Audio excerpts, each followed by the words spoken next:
This is the Valley's original morning magazine show, ABC 15's Sonoran Living Live.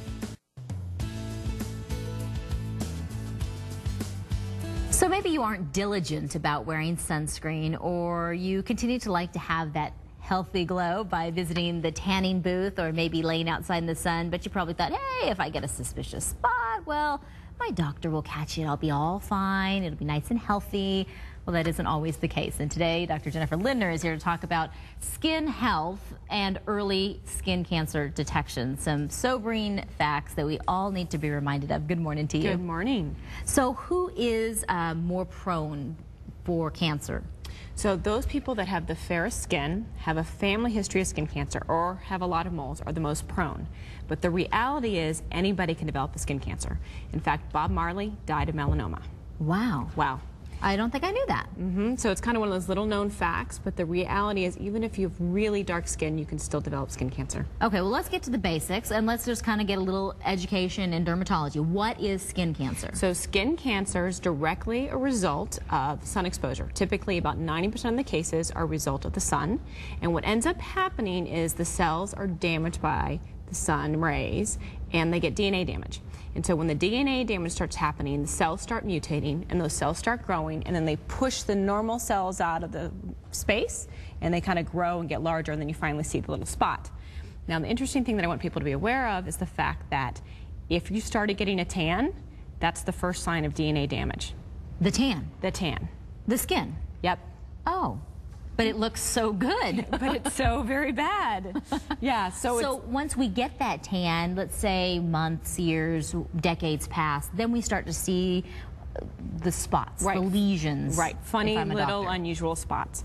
So we know now that even a single blistering sunburn increases your risk of melanoma by 50%. And if you get 5 sunburns in your lifetime, that increases your risk of melanoma by 50%. Wow. Wow. So what I want people to sort of learn today is how to kind of recognize some unusual looking lesions, so maybe they kind of wake up and say, oh, I should go to the dermatologist and get that checked up. Okay, let's take a look at some pictures. Okay. And this is going to be not the prettiest stuff we've ever seen, and it's intended to actually shock us into, well, paying attention to our skin. Right. So what we talk about with skin cancers is you want to think about looking for things that change, and we talk about the A, B, C, Ds. So A is asymmetry, a lesion that's not perfectly round. B is border irregularity, so the edges are kind of scalped or funny looking. C is color change or color irregularity, where the spot isn't one singular color. And D is diameter, greater than like a pencil eraser. Okay. So all of those are melanomas. Every one of those on the left is a melanoma that could potentially kill you. Wow. Okay. Wow.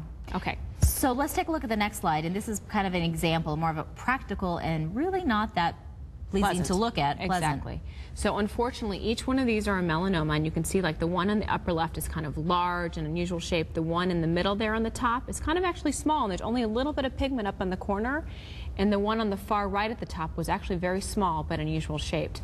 And the one directly below that, that's the kind of thing that makes my stomach drop when it walks in the office.